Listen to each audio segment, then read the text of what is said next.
지난 하루도 평안하셨습니까? 오늘도 주님께서 우리에게 허락하신 참으로 귀하고 그리고 다시 못 올 아름다운 날입니다. 말에나 일에나 주님과 동행하심으로 감사와 기쁨이 넘치는 하루 되시기를 주님의 이름으로 축복합니다. 기도하겠습니다. 사랑과 은혜가 많으신 아버지 하나님, 우리가 연약할 때도 우리 아버지 되어주시고 우리가 부족할 때도 우리의 목자 되어주신 하나님의 은혜를 감사드립니다. 오늘도 주님, 우리의 아버지 되시고 인도자 되시는 그 은혜에 힘입어 오늘 하루 동안 우리에게 맡겨진 일에 충성하며 기쁨으로 감당하기를 원합니다. 우리의 마음이 주님과 동행하게 하시고 우리 시간이 주님의 은혜로 채워주시는 귀한 한 날 되게 하여 주시옵소서. 특별히 우리 가운데 육신이 연약하여 회복과 치유를 위해서 날마다 기도하는 박용화 교우님 계시고 이건복 교우님 계시고 그리고 우리 많은 어른들이 계십니다. 육신이 연약할수록 그 마음은 하나님께 더 두게 하시고 그럴 때마다 주님께서 세상에 줄 수 없는 치유와 평안으로 더하여 주시옵소서. 주님 도우시고 함께 하심으로 말미암아 강건하게 하여 주시옵고 온 가족이 주님께 함께 기도하고 응답받는 역사가 오늘 이루어질 수 있도록 함께하여 주옵소서. 감사드리며 우리 주 예수 그리스도 이름으로 기도드립니다. 아멘. 오늘 우리가 함께 읽으실 하나님의 말씀은 구약성경 출애굽기 25장 말씀입니다.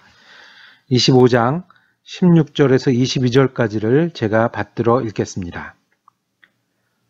내가 내게 줄 증거판을 궤 속에 둘지며 순금으로 속죄소를 만들 때 길이는 2규빗 반, 너비는 1규빗 반이 되게 하고 금으로 그룹들을 속죄소 두 끝에 쳐서 만들되 한 그룹은 이 끝에 또 한 그룹은 저 끝에 곧 속죄소 두 끝에 속죄소와 한 덩어리로 연결할지며 그룹들은 그 날개를 높이 펴서 그 날개로 속죄소를 덮으며 그 얼굴을 서로 대하여 속죄소를 향하게 하고 속죄소를 궤 위에 얹고 내가 네게 줄 증거판을 궤 속에 넣으라.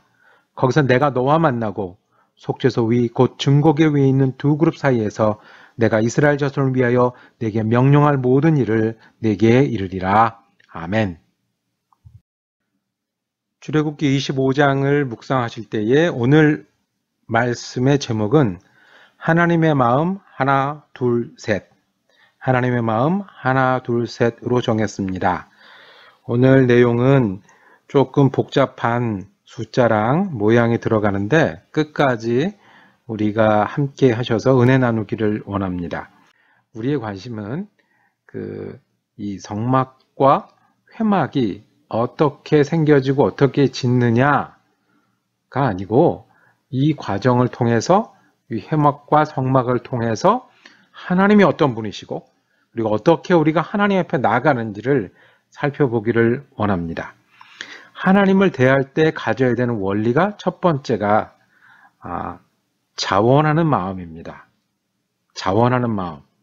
그러니까 내가 원하고 기뻐서 하는 겁니다. 1절과 2절 말씀에 이렇게 되어 있습니다. 여호와께서 모세에게 말씀하여 이르시되 이스라엘 자손에게 명령하여 내게 예물을 가져오라 하고 기쁜 마음으로 내는 자가 내게 바치는 모든 것을 너희는 받을지니라. 예물을 가져오라고 명령하셨는데요. 기쁜 마음으로 가져오는 사람 것을 받으라고 했습니다. 기쁜 마음으로 내는 자. 어떤 걸 내냐면 금, 은, 놋, 뒤에 가면 실, 털, 가죽, 특별한 나무, 향품, 보석. 그래서 이걸 가지고 규격대로 성전을 짓는 거예요. 하나님을 대하는 기본 자세가 있는데 이것을 가져오는 기본 자세가 있는데 기쁜 마음으로 자발적으로 하는 거예요. 하나님께서 무엇이 부족하시겠습니까? 무엇이 부족하셔서 더 큰 것, 더 좋은 것을 갖고 오라고 하셨겠습니까? 그리고 이스라엘 백성이 지금 여행 중이지 않습니까? 광야를 걷고 있지 않습니까? 그런데 그 사람들한테 뭘 가져오라고 하셨습니다. 그런데 원칙이 하나 있습니다. 기쁜 마음으로 자발적으로 하는 사람들 걸 받으라고 하셨습니다. 기쁜 마음과 자발적인 반대말은 뭐죠? 의무감으로. 억지로, 형식적으로. 하나님을 대하는 첫 번째 기본 마음에 있습니다. 그것은 기쁜 마음으로 자발적으로 하나님 앞에 나가는 겁니다. 두 번째는 우리가 법궤에 관해서 보기를 원합니다. 왜 이 상자처럼 생긴 것이 중요하냐면 그 안에 하나님께서 주신 율법을 쓴 판이 그 안에 담겨 있습니다. 이 판이 담긴 궤가 법궤라고 불러서 중심이 되고요. 이 법궤를 중심으로 이 법궤를 보호하는 집이 성막이 되고요. 이 성막을 중심으로 성전, 회막이 세워지는 겁니다. 무엇보다 제일 중요합니다. 그래서 이 법궤를 어떤 모양으로 어떤 크기로 만들어야 되는지를 아주 정해 주셨어요. 10절에 보면 그들은 조각목으로 궤를 짜되 길이는 2규빗 반, 너비는 1규빗 반, 높이는 1규빗 반이 되게 하고 규빗이라는 단위가 나오는데 한 45cm 정도로 보거든요. 그러니까 긴 쪽은 4피트 좀 넘고 그 다음에 짧은 쪽은 2피트 좀 넘는 직사각형으로 만들고 그 높이가 2피트 정도 되는 2피트 조금 넘는 그런 이제 상자처럼 생긴 거예요. 그리고 그 위에 조각을 세우라고 그랬는데 그 조각은 천사처럼 생긴 거예요. 그룹이라고 그랬죠. 이 그룹은 천사의 다른 이름입니다. 천사처럼 생긴 조각을 해라 라고 말씀하셨습니다. 그리고 이 위에 판, 그러니까 뚜껑처럼 된 위에 판에 이 천사의 조각을 해놓고 이 장소, 이 천사의 조각을 한 이 사이를 뭐라고 부르냐면 속죄소라고 불렀습니다. 여기서 우리가 그림 두 개를 보고 넘어갔으면 좋겠습니다. 첫 번째 그림은 이 규격대로, 그러니까 이 성경에 나와 있는 모습대로 만들면 이럴 것이다 라고 상상의 모습을 한 겁니다. 그 네모 상자처럼 생긴 것이 언약궤고요. 이 긴 나무는 언약궤를 옮길 때 가마처럼 어깨에 메고 옮기는 그런 체가 되고요. 그리고 그 위에 천사, 이제 그룹이 양편을 마주보고 둘이 있고요. 그 사이 공간을 속죄소라고 부른 겁니다. 이게 상상도거든요. 그러니까 이 성경을 보고 만들면 이렇게 될 것이다 라고 해서 다른 모양으로 만들면 이런 그림도 있네요. 조금 다르죠? 근데 이제 상상해서 이것을 기준으로 만들다 보니까 이렇게 됐습니다. 상자 모양은 똑같고요. 긴 쪽이 있고 그 다음에 짧은 쪽이 있고 높이도 있고 채를 끼워서 메고 다니게 했고 두 천사가 날개를 펴고 있고 그 가운데를 속죄소라고 말씀합니다. 22절에 이렇게 말씀하십니다. 거기서 내가 너와 만나고 속죄소 및 곧 증거궤 위에 있는 두 그룹 사이에서 내가 이스라엘 자손을 위하여 내게 명령할 모든 일을 이루리라 말씀하십니다. 자, 그러니까 이 속죄소라는 것은 하나님께서 특별히 정한 곳이에요. 하나님이 이스라엘 백성을 만나는 곳이에요.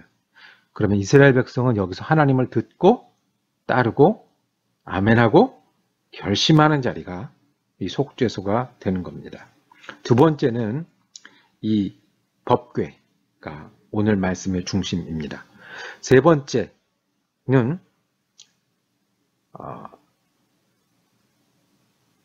여러 가지 이야기가 그 뒤에 나오는데요. 상을 만드는 법, 고리를 만드는 법, 숟가락을 만드는 법, 등잔대를 만드는 법, 이런 법에 대해서 자세히 설명하십니다. 그런데 여기 반복하는 단어가 있어요. 반복하는 단어, 8번 반복한 단어가 있어요. 오늘 우리가 함께 읽은 25장에 8번 반복하는 단어가 있습니다. 무엇일까요? 네, 맞습니다. 순금이라는 단어입니다. 순금. 누가 하나님의 성전에 놓는 법궤를 순금이 아닌 합금으로 만들겠습니까? 14K로 누가 만들겠어요? 24K로 99.9%로 만들죠. 그런데도 강조하셨어요. 8번. 너희가 여기에 쓰는 재료는 순금으로 만들어라. 다른 거 섞이지 않게. 내 욕심이나 내 방법이나 여러 편법이나 이런 게 섞이지 않게 깨끗하고 정련해서, 순금이라는 건 여러분 알다시피 땅에서 캘 때는 돌덩이인데 그것을 깨끗하게 만들어서 금으로만 99.9%를 만들어 놓은 거를 우리 순금이라고 그러잖아요. 그러니까 정말로 소중하고 깨끗하고 정련된 것을 이 하나님의 그 물건을 만들 때 사용하라는 겁니다. 주님을 만날 때 정말로 소중하게 깨끗하고 정련된 마음으로 만나는 것이죠. 말씀을 정리하면 하나님께서 우리에게 하나님을 대하는 세 가지 원리에 대해서 말씀하십니다. 첫 번째는 제일 먼저는 기쁨으로 자원하는 마음으로 하나님께 나가야 되고요. 두 번째는 속죄서에서 볼 수 있는 것처럼 직접 하나님이 임하시는 걸 믿고 만나야 되는 거예요. 직접 그 자리에서 정해주신 방법으로 만나신 하나님. 그리고 하나님 앞에는 다른 것은 몰라도 하나님 앞에는 섞이지 않고 온전한 마음으로 만나야 하는 것입니다. 이것이